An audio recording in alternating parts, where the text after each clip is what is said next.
Alright guys, MCU Collector here with video number 2 from the Avengers Infinity War MCU Thanos Build-A-Figure Wave. So here we have Iron Spider. This is my the figure that I'm looking forward to the most because Spider-Man is my favorite character, my favorite of all time. So I'm super happy to have this iteration of the character, and especially because I love MCU movie figures, that I get another movie figure for Iron Spider, Spider-Man. So taking a look at the figure here, you can see same package, Avengers Infinity War, the movie logo because it is a movie figure.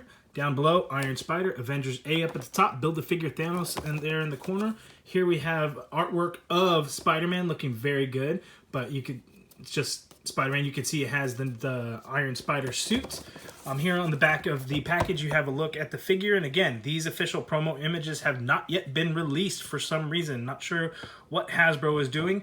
Here, the bio reads, advanced technology and high-tech gear are signature marks of the web-slinging hero Iron Spider. And one thing that I forgot to do, actually, now that I think about it, is I did not read the promo for Proxima Midnight. So here I go. A lieutenant of the Black Order, Proxima Midnight, serves Thanos in his quest for ultimate power. My apologies for not having that in the previous video. But here, Iron Spider. Thanos Build-A-Figure Wave. You can see here are all the figures to complete the Thanos Build-A-Figure there. Down at the bottom here is the UPC for the Iron Spider figure. Again, Avengers Infinity War MCU Thanos Build-A-Figure.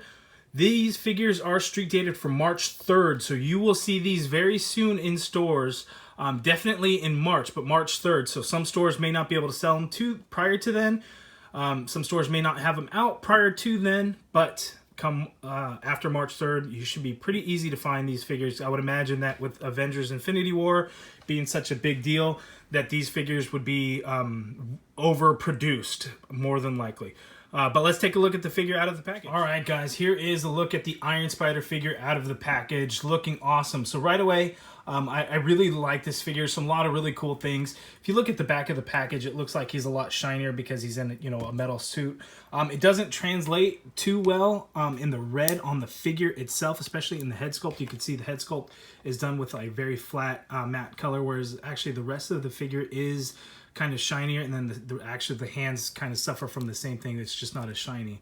Actually, it looks like it's just for the most part, and the torso a little bit here. The reds are just kind of inconsistent there. So not a huge deal, but definitely a little bit different. We have in throughout the figure, but not a whole lot to it because he doesn't come with any accessories. The only thing that he does come with is going to be the left leg to the Thanos Build-A-Figure, so you can kind of see some nice gold paint there. Not a whole lot as far as sculpted detail in there, but we'll take a look at the Thanos Build-A-Figure all together after we look at all the figures from the wave. So got to be careful because it is a smaller figure, that he's going to be a little bit warped out of the package. You can see he's kind of warped there, so you do want to be careful and mindful of that.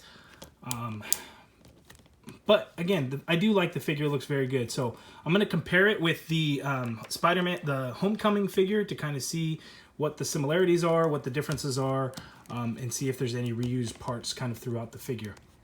And just kind of looking at it right away, I think everything is definitely going to be newer sculpt. I was thinking maybe the legs would actually be the same. But they're definitely new pieces to this new Iron Spider. Nothing's reused. You see a lot of the same type of line work in the legs, but on the Iron Spider suit, it's actually in the mold, so it's not part of the paint like on the Homecoming version.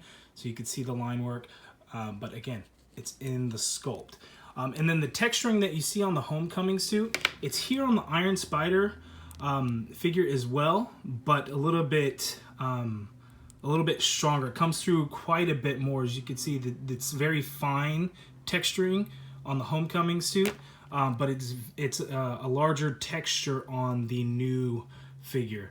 But taking a close-up look at it, head sculpt looks good. There's no paint or anything in the lines, and I don't believe it actually shows through in the movie. I think it's all just kind of a flat red.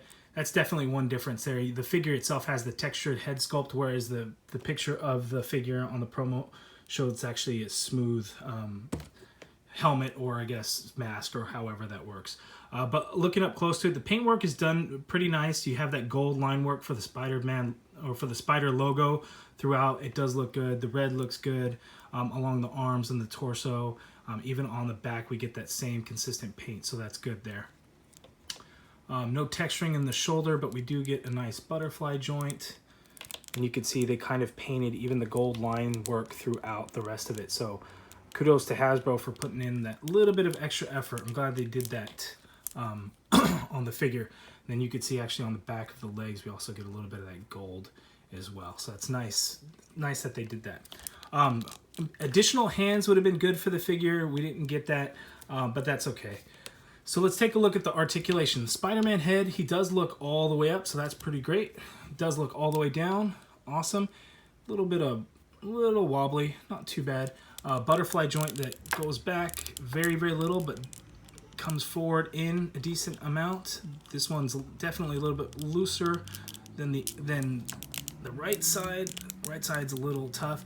Upper bicep swivel, double jointed elbows, which gives full range of motion there, so not bad.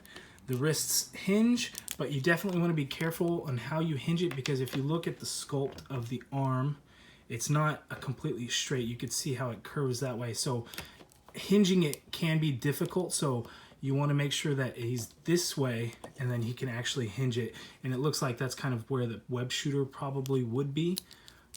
If you look at the line work, that's probably where the webs are going to shoot out from there. So you can get it that way, but that looks kind of odd. You just have to be careful with that. Because on this side, I couldn't get the wrist to hinge down. Anyway, ab crunch all the way down, fairly natural looking ab crunch, so that's good, good range of motion. Clicks back that much, not bad. Waist swivel, legs come out that far, upper thigh cut there, double jointed knees, bend up all the way. No boot cut or anything, you can see it just comes up to the point here. Nice gold work in there. Ankle moves all the way down, all the way up, ankle pivot. Iron Spider. So let's measure him out. Let's see how tall he is. If I can get the figure to stand. So we have Iron Spider measuring at just under 6 inches. So it looks like about 5 3/4 inches tall. So there we have it, Iron Spider. Because it's Spider-Man, I'm going to call it now that he's my favorite figure of the wave, but it is going to be hard for any other figure to beat out Proxima Midnight over there. But if you have any questions, leave down in the comments below. Like the video, subscribe if you haven't already done so. Thanks for watching.